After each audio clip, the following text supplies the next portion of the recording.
Assalamualaikum warahmatullahi wabarakatuh.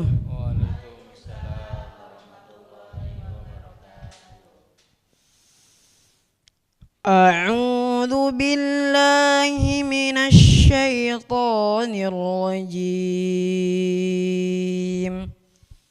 Bismillahirrahmanirrahim. يا أيها الذين آمنوا لا تأكلوا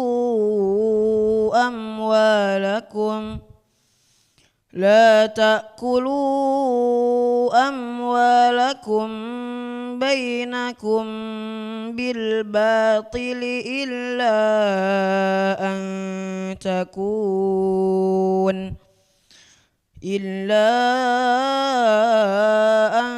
تكون تجارة عن تراض منكم ولا تقتلوا أنفسكم إن الله كان بكم رحيما ومن يفعل ذلك عدوانا وظلما فسوف نصليه نارا وكان ذلك على الله يسيرا إن تجتنبوا كبائر ما تنهون عنه نكفر عنكم سيئاتكم وندخلكم مدخلا كريما صدق الله العظيم. Bismillahirrahmanirrahim. Assalamualaikum warahmatullahi wabarakatuh. Alhamdulillahirabbil alamin, wassalatu wassalamu ala asrofil anbiya'i wa mursalin wa ala alihi wa ashabihi ajmain amma ba'du. Mari bersama-sama kita panjatkan puji dan syukur atas kehadirat Allah Subhanahu wa taala yang telah melimpahkan rahmat serta karunia-Nya sehingga pada pagi hari ini kita bisa kembali berkumpul di acara ngobrol perkara ilmu. Ngopi yuk! Pemirsa Sinpo TV dimanapun berada, pada pagi hari ini sudah ada bersama kita Bapak Ustadz Ahmad Haris Riswanto. Assalamualaikum Pak Ustadz. Waalaikumsalam warahmatullahi wabarakatuh. Kabarnya gimana Pak Ustadz? Alhamdulillah sehat, baik. Alhamdulillah baik. Semoga kesehatan ini juga bisa dirasakan oleh seluruh pemirsa Sinpo TV dimanapun berada. Nah pemirsa, untuk topik ngopi kita pada pagi hari ini yaitu terkait etika bisnis dalam Islam. Nah, seperti apa etika bisnis dalam Islam? Kita akan mendengarkan penjelasannya lebih lanjut. Silahkan Pak Ustadz. Baik. Assalamualaikum warahmatullahi wabarakatuh. Alhamdulillahilladzi ahallal bai'a wa harramar riba. Summassalatu wassalamu ala rasulillah wa ala alihi wa ashabihi wa man tabi'a rusydah amma ba'dah. Jamaah yang dimuliakan Allah dan juga pemirsa Sinpo TV dimanapun berada, semoga Allah selalu melimpahkan keberkahannya untuk kita semua, amin ya rabbal alamin. Di pagi yang berbahagia ini obrolan kita yaitu tentang etika bisnis dalam Islam. Islam adalah agama yang komprehensif. Semua lini kehidupan kita sudah diatur secara lengkap dalam Islam. Dan obrolan kita pagi ini termasuk salah satu bagian dari fikih muamalah. Dalam keilmuan Islam atau disebut dengan ilmu fikih itu terbagi menjadi beberapa bagian. Ada yang mengatur tentang ibadah langsung atau disebut dengan fikih ubudiyah. Ada yang mengatur tentang pernikahan dan keluarga, namanya fikih munakahah. Ada yang mengatur masalah keseharian kita, mulai dari jual beli atau bisnis, sewa menyewa, memberikan upah dan lain-lain. Ini namanya fikih muamalah. Nah, bisnis itu termasuk dalam bahasan fikih muamalah. Ada yang mengatur tentang ketatanegaraan, politik, namanya fikih siyasah. Yang kelima yang mengatur tentang sanksi atau hukuman. Kalau di kita ada namanya KUHP atau Kitab Undang-Undang Hukum Pidana dan Perdata. Dalam fikih namanya fiqhul jinayah. Jadi lengkap semua dalam Islam. Lah yang kita obrolkan pada pagi ini adalah bisnis dalam Islam itu seperti apa. Ini masuk dalam fikih muamalah. Dalam Islam sudah diatur secara lengkap bagaimana kita seorang muslim ketika mengadakan transaksi jual beli atau yang disebut dengan bisnis. Rasul Shallallahu Alaihi Wasallam dalam banyak hadis beliau menyampaikan beberapa keistimewaan atau keutamaan orang dagang atau orang bisnis itu. Di antaranya ketika ada sahabat yang bertanya, ayyul kasbi atyabun, ya Rasul, pekerjaan yang paling bagus itu apa? Rasulullah menjawab, amalar rajulu biyadihi wa kullu bai'in mabrurin. Pekerjaan yang terbaik itu adalah seseorang yang bekerja secara mandiri. Kemudian adalah wa kullu bai'in mabrurin, setiap jual beli bisnis yang dijalankan dengan baik. Kemudian ada hadis lain, walaupun hadis ini dipersoalkan oleh para ahli hadis tentang kesahihannya. Disampaikan bahwa tis'atu a'syarir rizqi fit tijarah. Seandainya pintu rizki ada 10, ada pintu 1, pintu 2 sampai pintu 10, maka yang 9 pintu itu adalah dagang. Yang 1 baru pintu-pintu yang lain. 9 pintu rizki itu dari bisnis atau dagang. Maka di muka bumi ini orang-orang yang kalau orang kita nyebutnya tajir melintir, rata-rata pedagang, bisnis. Kalau karyawan terus yang lain ya biasa-biasa aja pebisnis. Maka benar dikatakan walaupun dipertentangkan kesahihannya, tis'atu a'syari rizki at-tijarah. 9 dari 10 pintu rizki itu adalah bisnis atau dagang. Dan Rasul Shallallahu Alaihi Wasallam sejak beliau umur 12 tahun, ketika umur 8 tahun diasuh oleh kakek, umur 12 tahun kakek beliau meninggal, kemudian pindah ke asuhan paman Abu Thalib. Umur 12 tahun Rasulullah udah diajarin bisnis. Maka kadang ada anak-anak yang di sekolah sambil dagang, itu ternyata niru dulu yang Rasulullah kerjakan. 12 tahun itu kalau sekarang anak usia kelas berapa? Kelas 6, asal kelas SMP ya. Kadang anak ada yang sambil dagang, ternyata itu yang dulu jadi pernah perjalanan Rasulullah. Sampai beliau umur 25, puncak karir bisnisnya beliau. Sampai umur 35, konon dalam penelitian para ahli ekonomi Islam, Rasulullah mencapai karir di bisnis yang biasa. Sampai umur 40, beliau diangkat menjadi rasul, karir bisnisnya dalam tanda kutip beliau kesamping. Nah, beliau sendiri mencontohkan dengan berbisnis. Lalu apa yang bisa kita pelajari dari cara bisnis Rasulullah Shallallahu Alaihi Wasallam?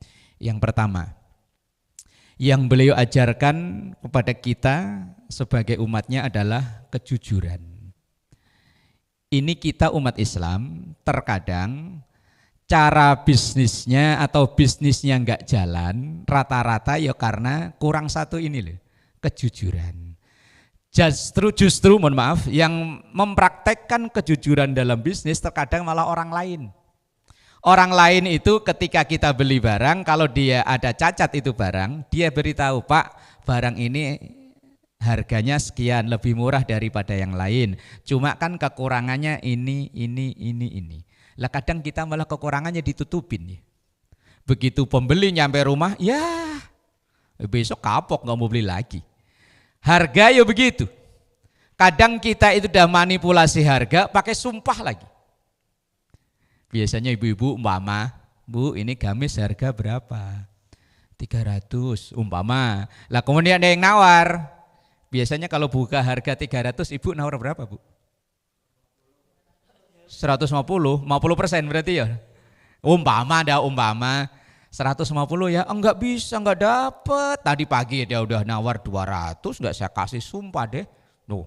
Kalau cuman gitu tok, lah kalau ditambahin wallahi, wah. Apalagi kalau ditambahin tambah sambar geledek. Wah, lebih serem lagi. Sumpah deh sambar geledek tadi ada yang nawar 200 enggak saya kasih, ibu nawar 150. Enak aja enggak bisa. Padahal dari pagi lo belum ada yang noel-noel itu. Bahayanya kan begini nih, kejujuran yang diajarkan oleh Rasul Sallallahu Alaihi Wasallam. Lalu bagaimana selanjutnya tentang etika bisnis yang diajarkan oleh Rasulullah dalam Islam ini, insya Allah di segmen berikutnya. Wallahu a'lam bishawab. Baik, terima kasih Pak Ustadz. Nanti kita akan lanjut ngobrolnya. Usai jeda juga akan dibuka untuk sesi tanya jawab. Tetap di Ngopi Yuk.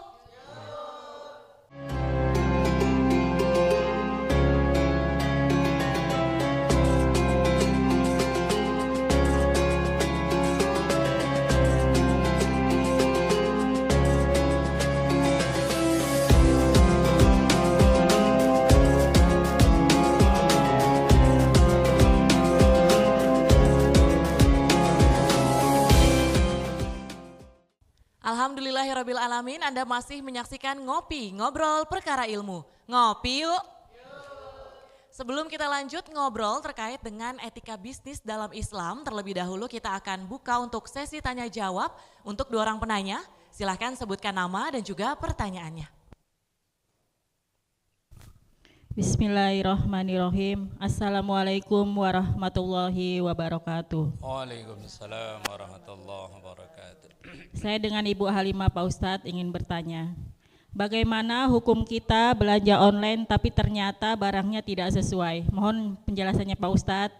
Terima kasih. Wassalamualaikum warahmatullahi wabarakatuh. Waalaikumsalam warahmatullahi wabarakatuh. Bismillahirrahmanirrahim. Assalamualaikum warahmatullahi wabarakatuh. Waalaikumsalam warahmatullahi wabarakatuh. Saya Ibu Tatu dari Perumahan Villa Mutiara Mas. Izin bertanya Pak Ustadz, bolehkah kita memperjualbelikan barang yang belum jelas barangnya? Sekian, wassalamualaikum warahmatullahi wabarakatuh. Waalaikumsalam warahmatullahi wabarakatuh. 2 pertanyaan Pak Ustadz. Yang pertama dari Ibu Halimah. Ini mewakili pertanyaan saya juga Pak Ustadz nih. Bagaimana hukumnya kalau kita belanja online, itu kan kita ngelihat barangnya seperti apa, tapi ternyata ketika datang barangnya tidak sesuai. Kemudian pertanyaan kedua tadi dari Ibu Tatu, bolehkah kita memperjualbelikan barang yang belum jelas barangnya? Silahkan Pak Ustadz. Baik, jamaah yang dimuliakan Allah. Pertanyaan pertama kayaknya banyak yang ngalami ya. Beli baju, gambarnya cakep, begitu datang ya kayak saringan tahu. Beli macam-macam lah, sering. Kadang kesalahan itu bisa dari kita, bisa dari penjualnya. Dari kita kadang kurang teliti.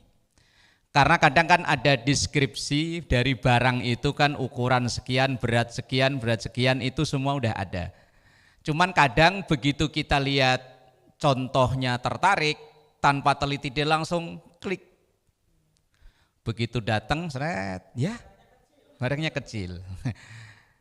Di tempat saya pernah beli jam dinding untuk musola, yang salah kita yang beli. Bukan penjual, tapi terkadang juga yang penjualnya yang curang. Kita beli baju lengan panjang, yang datang lengan pendek, yang enggak sesuai. Nah, dalam Islam itu sebetulnya nyambung ke pertanyaan kedua. Kita itu dalam akad jual beli harus jelas dulu barangnya. Kalaupun belum jelas, ada deskripsi atau memberikan ciri-ciri dari barang itu. Ada keterangan dalam kitab Matan Takrib bunyinya begini, Bu. Wa bay'u syai'in mausufin fi dhimmah, dan menjual belikan barang yang sudah dideskripsikan secara jelas, mulai dari ukurannya, jenisnya, beratnya, macam-macamnya sudah mulai jelas. Fi dhimmah, kemudian bertanggung jawab, penjualnya bertanggung jawab, kalau memang tidak cocok silahkan kembalikan. Biasanya begitu kan ya. Nah, kalau nggak cocok itu namanya fidzimmah. Fajaizun, maka seperti ini diperbolehkan dalam Islam. Artinya memang sudah jelas, deskripsi barang itu sudah jelas dan penjual bertanggung jawab kalau seandainya tidak sesuai dengan yang diharapkan oleh pembeli. Kemudian fabai'u ainin ghaibatin lam tusyahid. Tapi kalau menjual beli barang yang belum jelas, ini pertanyaan kedua. Ini kalau dulu di kampung-kampung itu orang jual mangga tapi belum berbentuk mangga. Baru kembang-kembang udah dijual. Kalau orang kampung dulu namanya ijon. Padi belum jadi padi, baru ini udah dijual. Lah, menjual barang yang belum jelas seperti ini, fala yajuzu, maka hukumnya tidak boleh alias haram. Belum kelihatan barangnya, sudah diperjualbelikan, sudah akad jual beli, maka hukumnya tidak boleh. Maka kalau sekarang karena sistemnya semua udah online, udah melalui media, kita tidak ngelihat langsung, nggak megang langsung, tapi penjual berani bertanggung jawab, kemudian mausufun fidzimmah, mausufun itu artinya memberikan deskripsi secara jelas, dan ia bertanggung jawab, kemudian memberikan ruang kalau seandainya nggak cocok silahkan dikembalikan, maka dalam Islam itu diperbolehkan. Lah sekarang rata-rata kita kan belinya secara online kan begitu ya, hanya membaca deskripsinya barang begini tanpa belum lihat langsung, belum megang langsung dan lain sebagainya. Tapi sudah ada gambaran karena sudah diberikan keterangan dari benda atau barang yang diperjualbelikan tersebut. Tapi kalau memang penjualnya ada unsur, ada niat untuk membohongi pembeli, maka Rasulullah Shallallahu Alaihi Wasallam dalam satu hadis yang diriwayatkan oleh Imam Daruqutni dan Ibnu Majah, Rasulullah sampaikan begini: at-tajirul aminu as-saduqu, pedagang yang amanah, pedagang yang jujur, pebisnis yang jujur, yang menjual sesuai dengan kenyataannya. Nanti di akhirat ma'as syuhada, maka nanti di akhirat akan kumpul dengan orang-orang syahid. Wa fi riwayatin ma'an nabiyyin, akan kumpul dengan para nabi. Tapi sebaliknya, pedagang-pedagang yang suka bohong, yang kita contohkan di segmen berikutnya, belum pernah ditawar bilangnya sudah ditawar. Kemudian dalam riwayat Rasulullah Shallallahu Alaihi Wasallam ketika beliau berjalan ngelihat orang jual tumpuk makanan, yang atas itu makanan yang bagus, yang kering. Begitu Rasulullah ngelihat, kemudian tangannya dimasukkan ke tumpukan itu, ternyata di bawah itu makanan basah. Kemudian Rasulullah, kalau bahasa kita ya nasihatin itu pedagang, kalau memang kamu menjual dagangan ini makanan yang buah yang sudah bagus kualitasnya, ya sampai bawah perlihatkan kualitasnya, jangan sampai yang atas bawahnya buruk. Ini kan kadang pedagang kan begitu ya, kita beli duku suruh nyobain, ini manis gak bang, nyobain manis, begitu kita beli nyampe rumah kecil-kecil asem. Beli duren ditusuk pakai pisau, kita disuruh jilat pisau kok ya mau aja itu. Pernah ngalami oh jangan-jangan ini suruh jilat pisaunya kan ya kok mau. Coba bu, suruh pisaunya suruh jilat manis kan manis, ternyata itu pisaunya dalamnya dikasih gula apa wallahu alam. Kemudian begitu kita bawa pulang, ya Allah, kadang timbangan ya begitu, kita lihat di situ timbangannya ya kayaknya mantep, angkanya itu jelek, umpama beli 2 kilo ya 2 kilo, begitu nyampe rumah ternyata cuman 1,8 kurang.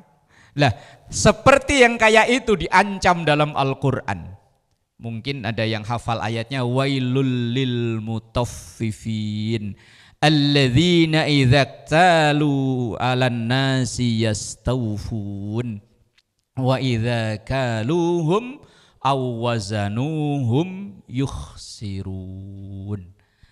Wailul lil mutaffifin, wailun neraka wail, celaka besar. Alamat dagangannya enggak akan berkah, rezeki yang dimakan untuk anak istri yang enggak akan berkah.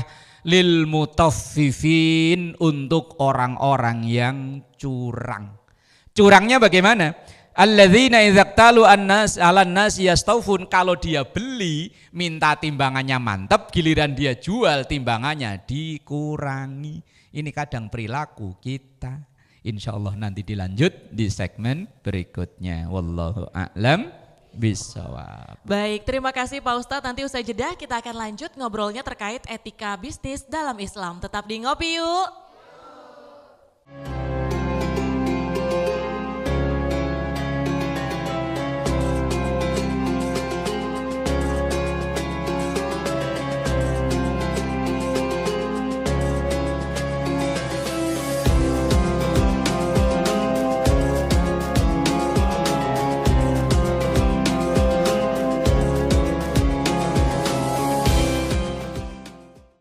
Pemirsa Sinpo TV dimanapun berada, Anda masih menyaksikan Ngopi, Ngobrol Perkara Ilmu bersama Bapak Ustadz Ahmad Haris Riswanto. Setelah di segmen sebelumnya sudah dibuka untuk sesi tanya jawab, di segmen terakhir ini kita akan mendengarkan penjelasan lebih lanjut terkait topik ngopi kita, yaitu etika bisnis dalam Islam. Silahkan Pak Ustadz.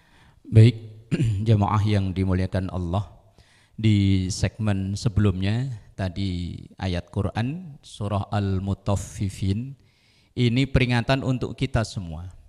Kita ini walaupun bukan profesi sebagai bisnis, tapi jual beli itu kan pasti. Kadangkala ya kita menjual, kadangkala kita ya membeli.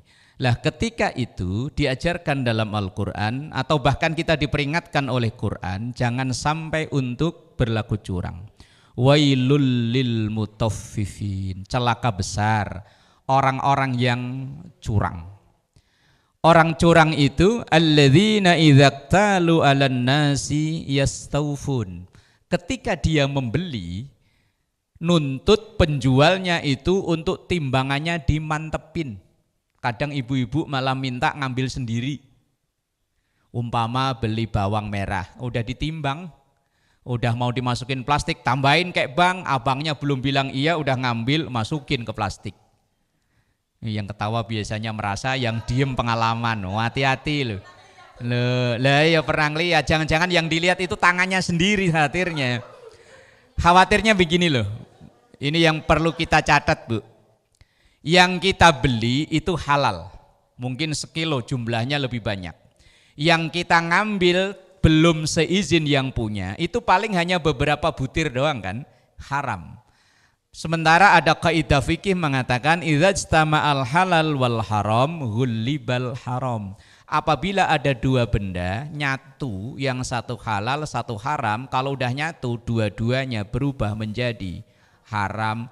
Yang halal tapi jumlahnya lebih banyak, sekilo. Yang nyomot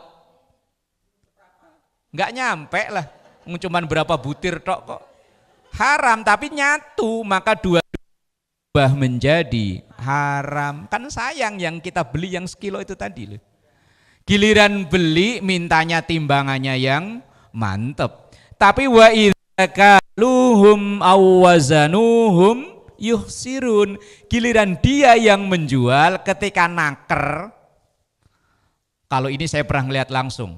Itu takeran diketok dari bawah. Kalau enggak, saya pernah ngelihat langsung orang jual di pelelangan, jual kijing atau apa itu loh. Embernya diganjel pakai styrofoam. Kalau itu saya ngasih tahu temen yang jualan itu juga. Pak, hati-hati kalau beli itu lihat embernya. Itu kelihatannya kita beli seember full tapi bawahnya diganjel styrofoam segini.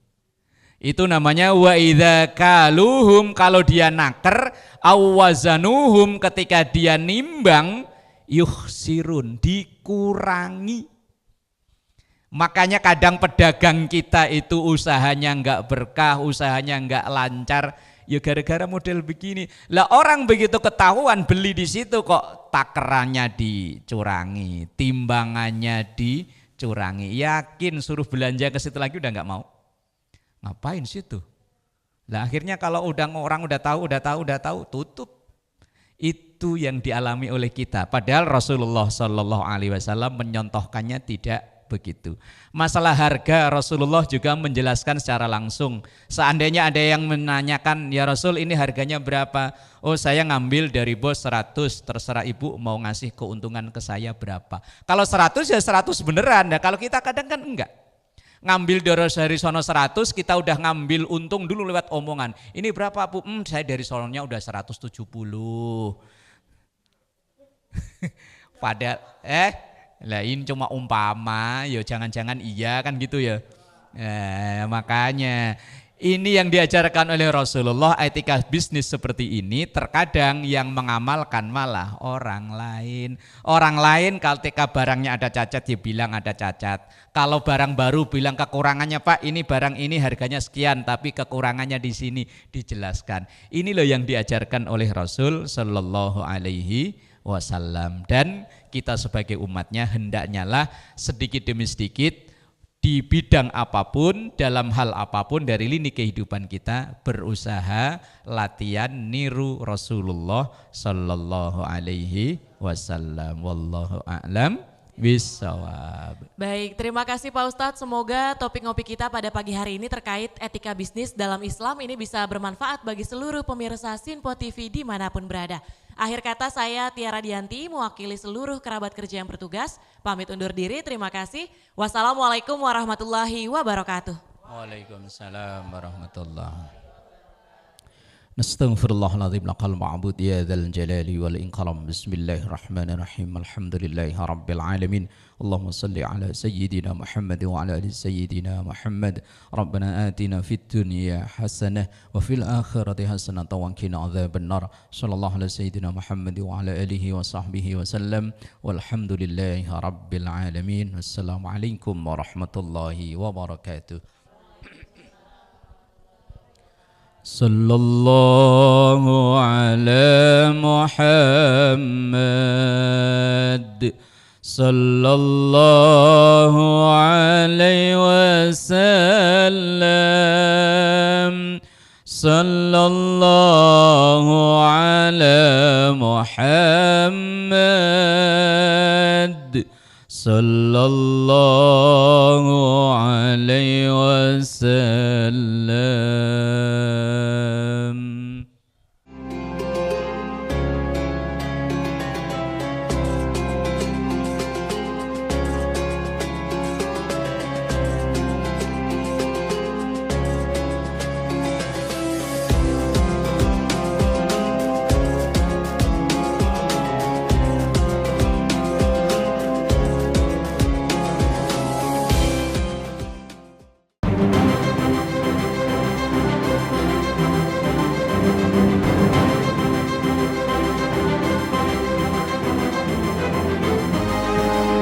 Sinpo TV, News, Sport, Entertainment.